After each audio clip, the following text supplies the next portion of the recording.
Eu fui recentemente visitar um museu em Guernica. Guernica foi, como sabem, Guernica e Tortosa. Por acaso Tortosa foi um bocado mais bombardeado, mas Guernica tornou-se bastante conhecido por causa do quadro do Picasso. Mas Guernica tem um significado muito particular na história, enquanto que a primeira guerra de mortes já industriais, porque utiliza métodos industriais, técnicas industriais de guerra, é a Guerra Franco-Prussiana, que tem 1 milhão de mortos em 1870, 71. A Primeira Guerra Mundial vai ter 20 milhões de mortos e a Segunda Guerra Mundial 80 milhões de mortos. E tudo isto amplifica-se com a introdução em massa do armamento e, portanto, da possibilidade de matar e destruir a níveis cada vez maiores. Mas, na Primeira Guerra Mundial, o número de mortes civis é 5%. E na Segunda Guerra Mundial é 50%. E Guernica, na história da guerra, é o volte-face. Porquê? Porque na Segunda Guerra Mundial começa-se a adotar o método de guerra de bombardear massivamente civis e casas para desmoralizar o adversário. E Guernica é a escolhida junto com Tortosa, depois muitos casos durante a Segunda Guerra Mundial, Dresden, Tóquio, etc. Curiosamente, devo-vos dizer, porque nós estamos aqui e este tema tem que ser discutido, os bombardeamentos russos sobre a Alemanha, alemães sobre o leste, norte-americanos sobre Tóquio, eram cirúrgicos para bombardear casas civis e não as fábricas, para que depois da ocupação as fábricas pudessem ser lucrativas. E, aliás, o Primo Levi, num dos livros dele, penso que é na Trégua, conta muito bem isso, que Auschwitz era bombardeado, mas nunca era bombardeada o setor produtivo, porque era uma fábrica de borracha que depois da ocupação dava jeito. Nós, quando eu visitei Guernica, na verdade até depois queria-vos fazer outra pergunta a propósito da esperança, mas a primeira é do medo. Estava na exposição, uma exposição sobre a Sirene, que tem uma história de música, que deves conhecer bastante, devem conhecer melhor do que eu.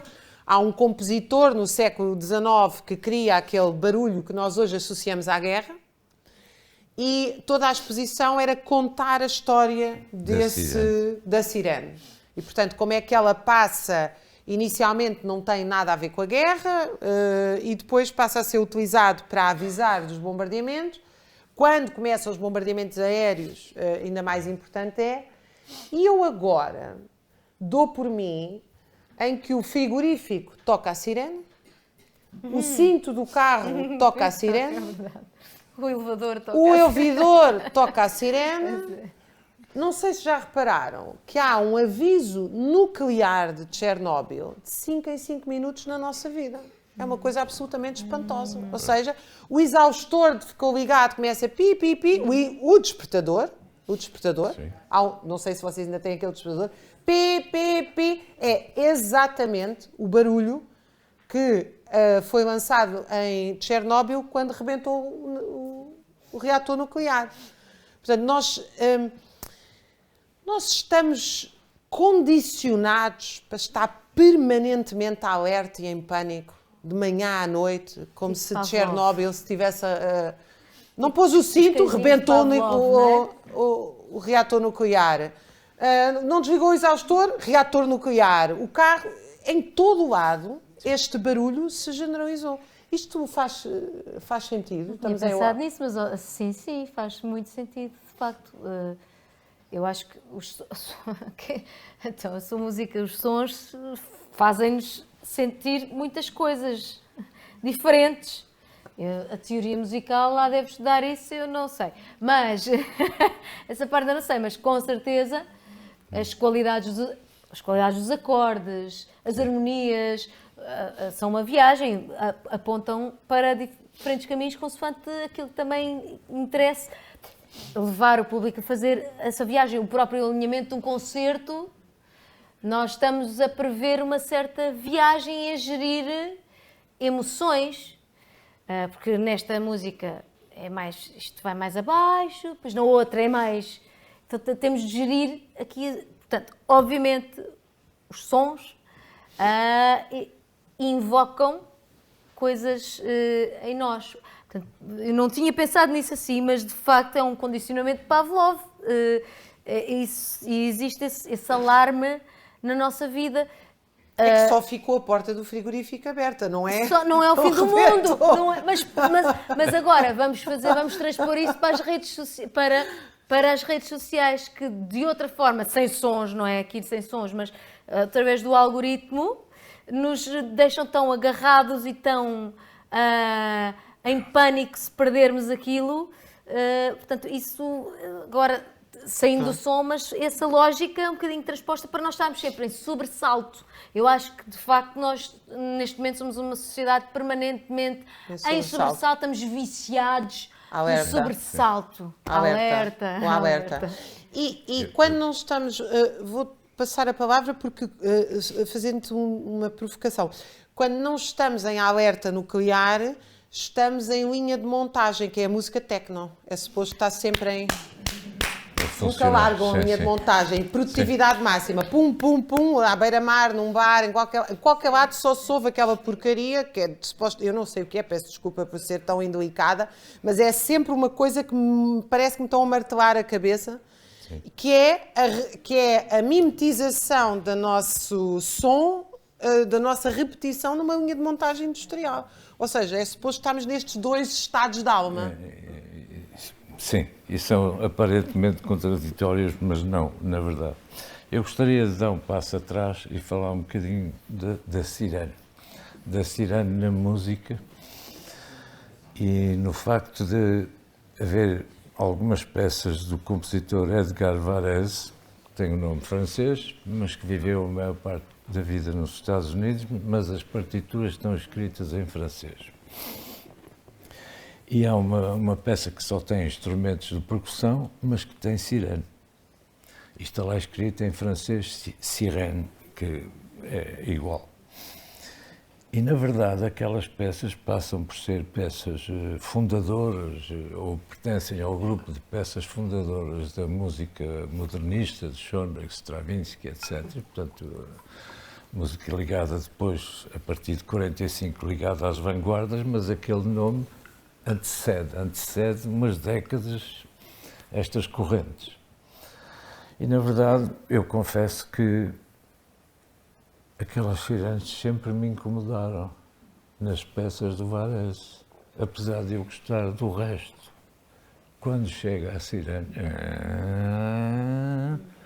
eu parece que me esqueço de que estou a ouvir uma peça do Varese e me lembro da sirene dos bombeiros, por exemplo. E então a força da realidade anula, digamos, a sua inclusão dentro de uma obra musical. E eu, naquele momento, o prazer e o desprazer encontram-se a meio do caminho. Eu estou a falar de peças que conheço desde os anos 70, porque eram referidas pelos nossos professores nos conservatórios como isto é que é a música do futuro e tal. A música do futuro veio a ser ainda pior, digamos assim. É o ataque de Chernobyl. Porque a sirene, quer dizer, chegou tarde, chega muitas vezes tarde, não é?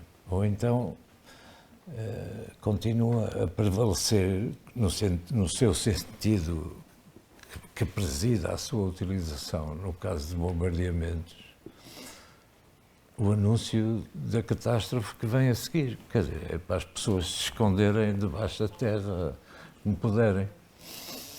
Gostava de acrescentar uma coisa, porque eu demorei alguns anos a saber que tinha sido um crime de guerra. Quer dizer, o bombardeamento de Dresden, feito pelos aviões ingleses e americanos em 1945, acho eu, já não em 44 sequer. Foi um crime de guerra porque a guerra estava ganha. Não era necessário aquele bombardeamento. E aquele bombardeamento matou não sei quantos milhões de pessoas. 100 mil, acho que foi assim, ok. Já é muita gente, é muita gente. E estranhamente, não é estranhamente, mas nos livros que nós líamos, nas narrativas escritas sobre a Segunda Guerra Mundial, passava-se a correr pelo bombardeamento de Dresden, porque o Churchill sabia que ia acontecer e autorizou. E, portanto, a narrativa ocidental da guerra não lhe ficava bem assumir que tinha sido cometido um crime de guerra. A primeira pessoa a contestar esse bombardeamento foi o arcebispo de Canterbury, acho que é assim que se chama, o arcebispo que dirige a igreja de Inglaterra a seguir ao rei, não é? Ele foi o primeiro a ter coragem para denunciar na sua homilia do domingo seguinte que aquilo não devia ter acontecido. Estavam os aliados a comportarem-se como os nazis tinham comportado em 1940 em Coventry, que também foi um crime de guerra. Portanto, aquilo que se passou em Gaza são crimes de guerra uns atrás dos outros. O que se passa no sul do Líbano continua a ser crimes de guerra. E digamos que, face a isso, eu olho para a impunidade de que goza o governo de Netanyahu, que é um governo de extrema-direita, que devia ser tratado como tal, e, no entanto, é tratado pela Europa e pelos Estados Unidos, se não com incentivos, com absoluta indiferença. Eles podem fazer tudo.